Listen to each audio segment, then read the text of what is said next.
everyone, this is Venerable Tekwang Tree, and this is Dharma on Demand on Dharma Tree.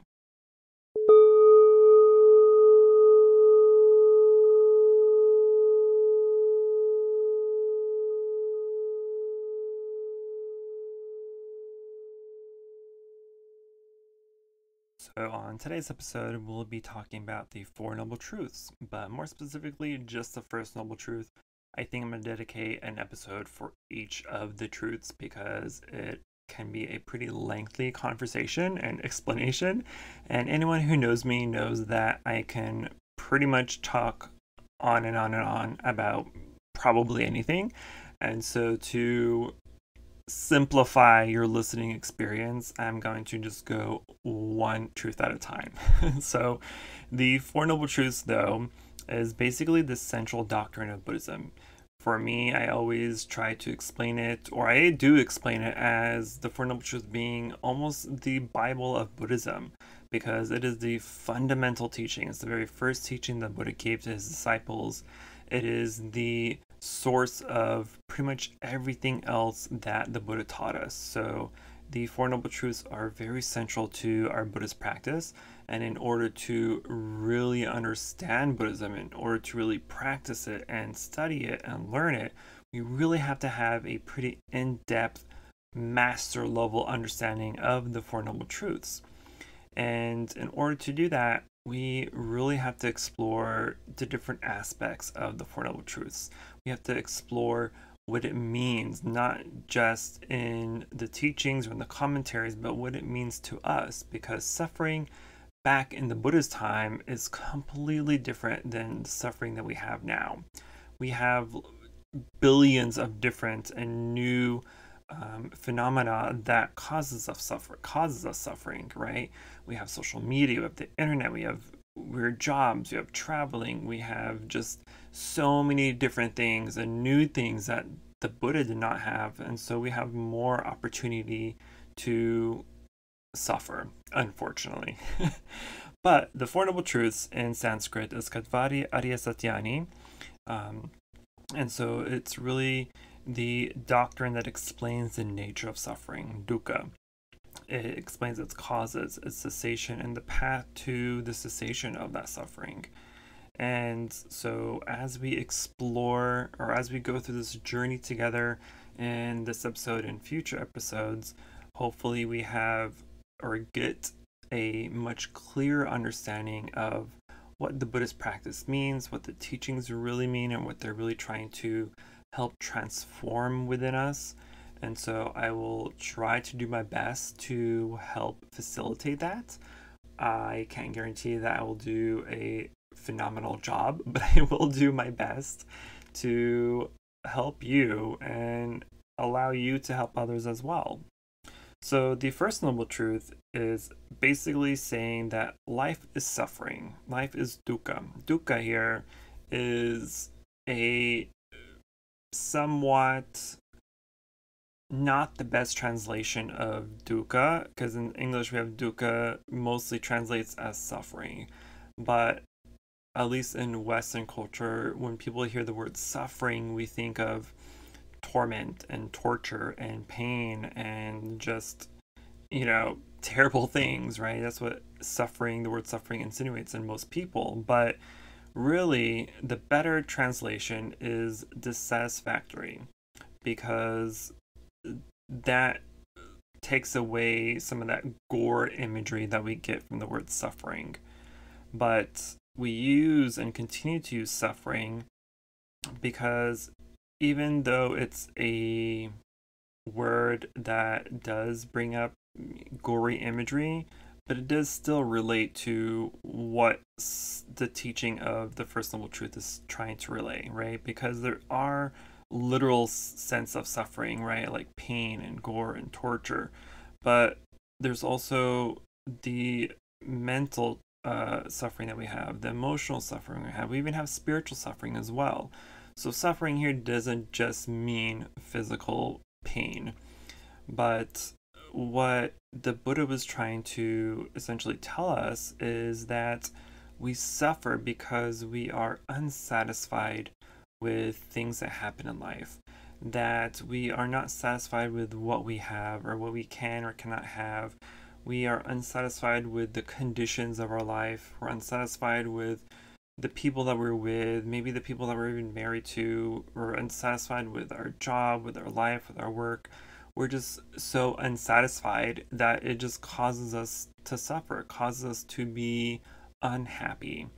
And so the main teaching here is to recognize that suffering, that unsatisfactoriness within our life. Because when we're able to recognize and see it and bring that suffering into light, now we have something to work with. We have something tangible, and we can say, hey, this specific thing is causing me to suffer. When I teach meditation classes, I always, not always, but every once in a while, I'll bring up the why meditation, right? So I teach this meditation called why meditation, which is essentially allowing yourself to dig deeper and deeper into your mind on a specific thing that causes you suffering or unsatisfactoriness or unhappiness, and figuring out exactly why you feel that way, right? And so I always bring the example that if maybe you are jealous of a sibling or of a spouse, right? And so you sit down and you meditate and you literally just continue to ask yourself why until you get to the core reason of why you feel jealousy. And so in the example of being jealous of a sibling, you ask yourself, why am I jealous of them? And so you start to contemplate on that. And as you contemplate and think about it, then maybe the realization of, oh, I'm jealous because they are more successful than I am. And at that point, then you continue to ask yourself, why? Why are they more successful? Oh, they have a better job than I do. Why do they have a better job? They had better education. They had better internships. They had better opportunities. Well, why did they have a better education?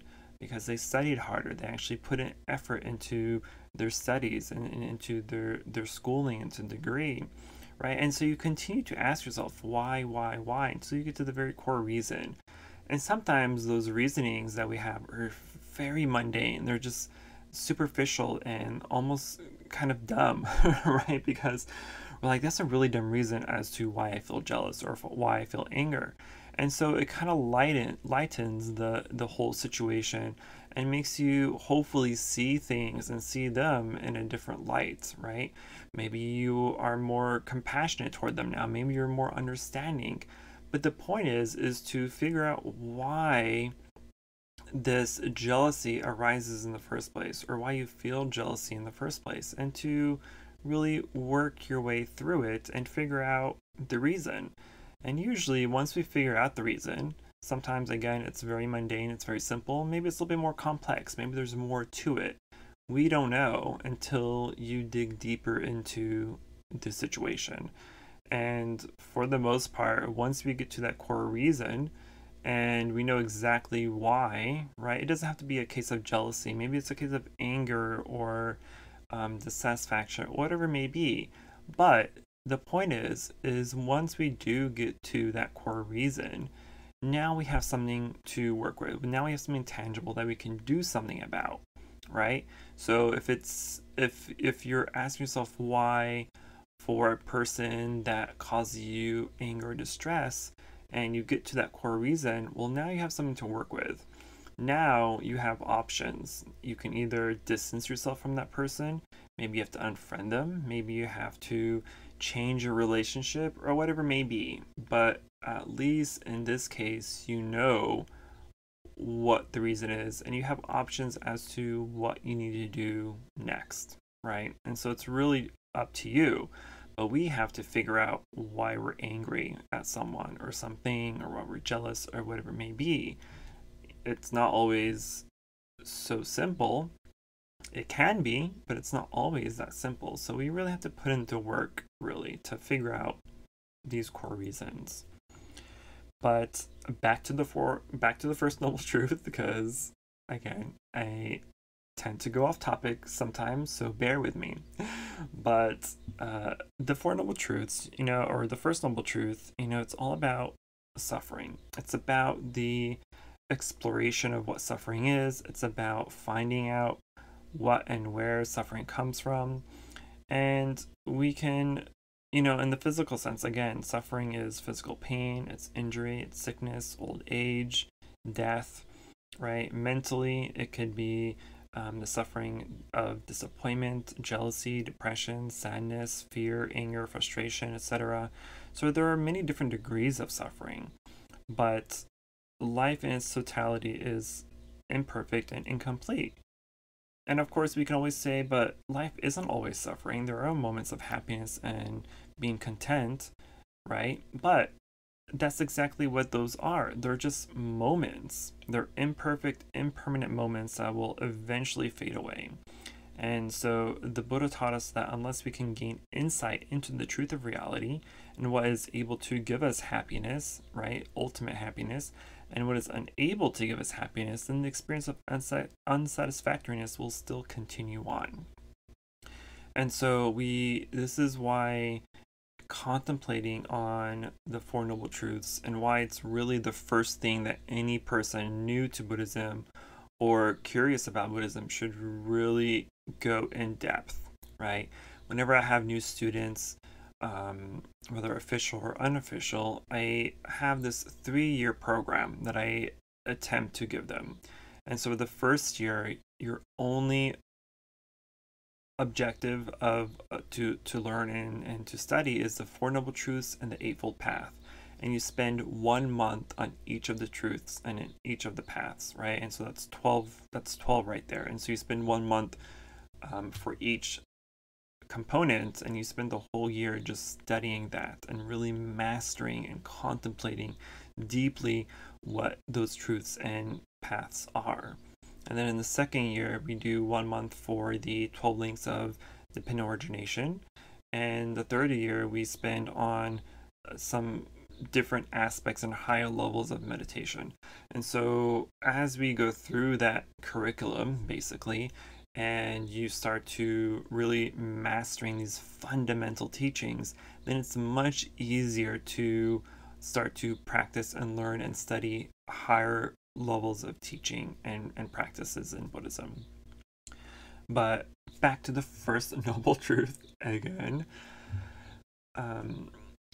It's also important to know that when we are contemplating the first noble truth or contemplating suffering and trying to see what suffering means to us, it's important to not be discouraged or not to feel discouraged when we recognize suffering within ourselves, because once we get to the second noble truth, right, which is the cause of suffering, and the Buddha taught us that the cause of suffering is desire, or more specifically, the attachment that we have to desire.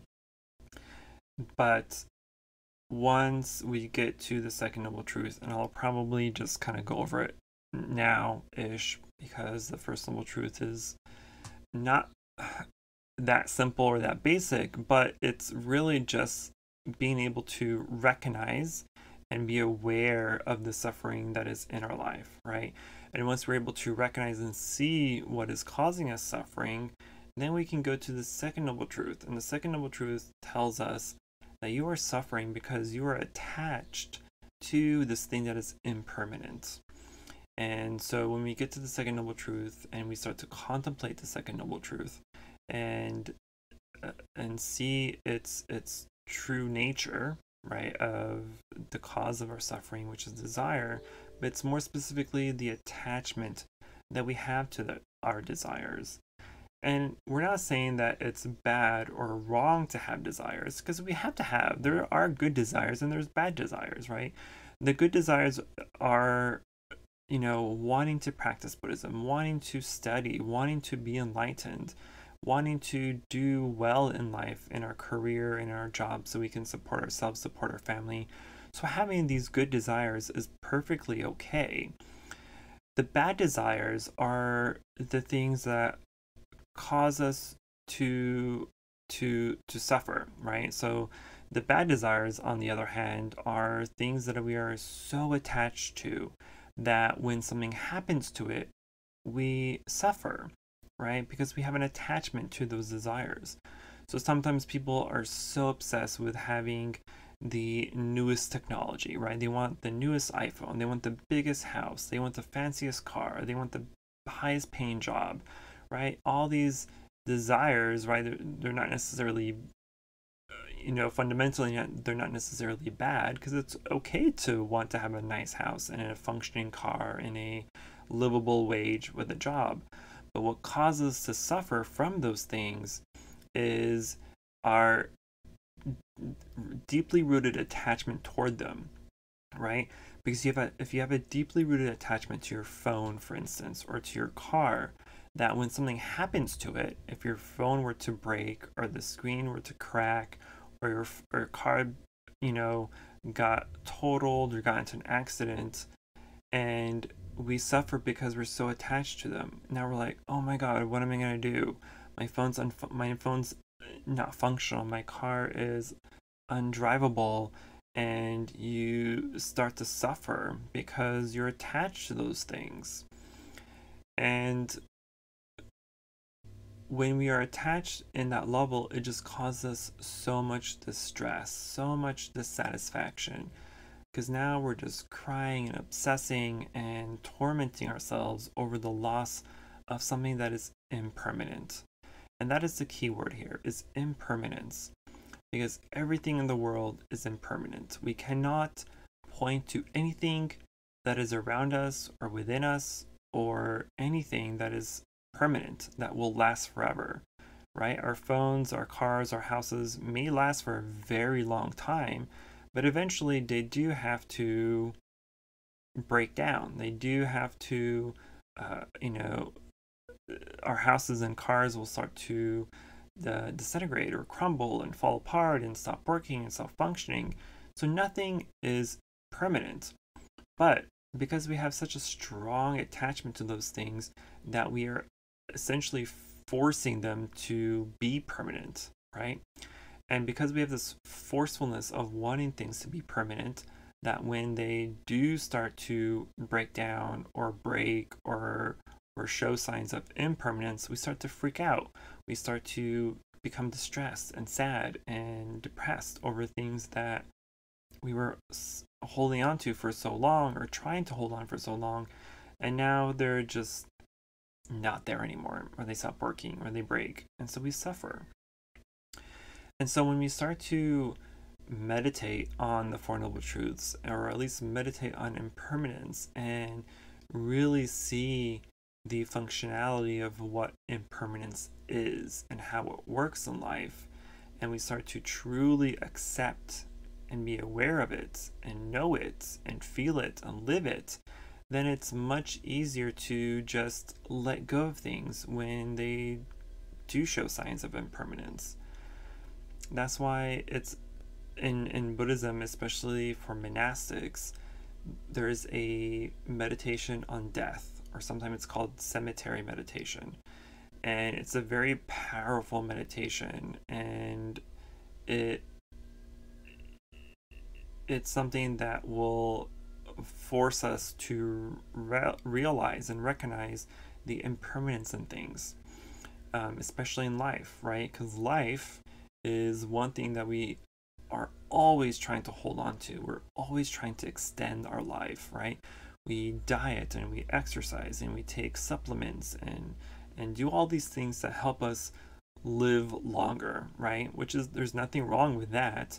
But sometimes we go to the extreme and we try to literally live forever. And because that's impossible as of now, that when something does happen, or when a life is lost, right, and someone passes away, we are so distressed, we're so sad, we're angry, we're blaming, external forces, we're blaming God, we're blaming the universe, we're blaming, whomever, because a life is now gone.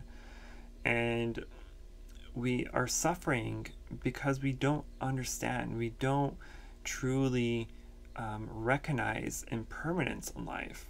If we truly did understand that, then we won't be so distressed when someone does pass away, because we know that this is just a natural process of life. Life and death are natural processes in the entire universe. Our own Earth will not last forever. Our own Earth only has a few billion years left to exist, to be able to support life. Same thing with our sun. It has, a handful of billions of years. And even though it's a very long time, it is still an impermanent aspect of life. And so we have to be able to recognize that and see that and know that and live that in order to not be caught up in the suffering of life. Hopefully that made some sort of sense to some people. I know I can go on to these really long pieces of information and trying to explain things, but hopefully this general overview of the first and second noble truth of suffering and the cause of suffering will hopefully at least give us an idea of what to look at, or at least what to meditate on, what to be able to clearly see and recognize in our life of what is causing us suffering and why it's causing us to suffer. And the sooner we're able to recognize that our attachment to our desires is what causes us to suffer, hopefully that will give us or give our desires less power, right? Because it may not be easy to meditate on the death of our spouse or on our parents. It may not be easy because we don't want to think about it. We don't want to know what that feels like, or we don't want to kind of fast forward our time with them to the moment of their death, because we want to avoid that altogether. But the sooner we're able to face those fears, the sooner we're able to face those realities that life is impermanent and our attachment to life is what causes us to suffer, then it's easier to deal with when those things do happen. And so if we are able to recognize and know that the phone that we literally take everywhere with us won't last forever, that it'll eventually stop working, it'll start slowing down, maybe it starts to break, the screen cracked, maybe some functionalities don't work anymore, right? The sooner we know that those things will inevitably happen, then when they do happen, we're not so distressed, we're not so worried or stricken with grief and anger about it. We are able to recognize and be like, yeah, that's just how things are, right? That's life. Life will eventually stop to work. Life will eventually age, and people will eventually get sick, and people will eventually die. And so the sooner we're able to recognize and accept that, then when those things do happen, it won't be so distressful for us. And I think that's both a scary and a beautiful aspect of life and in our practice. Because one of the worst things for anybody to go through is death of a loved one. But it's also something that will happen. It will happen whether you like it or not. And so instead of waiting for the moment for it to actually happen, right? And for us to go through those emotions and those outbursts of frustration and anger, how about we deal with it now, early on, right? It may take some time. You don't have to meditate on your loved one's death right away, right? Maybe we can meditate on the visualization of them aging, of them being sick, right? And working our way up to the moments of death. That way, as we live our life with them, as we get older with them and continue to live, and that time slowly approaches, we are able to accept that this is reality, that this is life. As much as we want to hold on to them, as much as we want to be with them and have them and have them live forever, right? We know that that is impossible. And so it's easier for us to work toward those emotions now, right, early on, so that way when it does happen, it's not such a huge impact, right? We will still feel grief and sadness and maybe some anger, but it won't be as big or as elaborate if we were to never meditate on those topics early on. So I will stop there. I hope some of that or any of that made any sense to anyone, but I always recommend and encourage people, whether you're new or you're a veteran practitioner in Buddhism, to always review the Four Noble Truths, because again, that is the fundamental teaching of Buddhism. All other teachings stem from the Four Noble Truths. And so whether you're new or you have been studying and practicing Buddhism in your entire life, it's always a good idea to review the Four Noble Truths and to continue to meditate and to contemplate on them. Because if we're able to do that and truly master it, because the Buddha, again, he became enlightened because of the Four Noble Truths and the Eightfold Path. And his first 5 disciples became enlightened when hearing the first noble truth. The Four Noble Truths. And so if they can do it, so can we, right? And so that's how important it is. So I hope you will take this into consideration and to continue practicing and meditating and using the Four Noble Truths as your meditation object. Okay, I'll stop. Thank you for listening to this episode of Dharma on Demand on Dharma Tree. Namo Shakyamuni Buddha.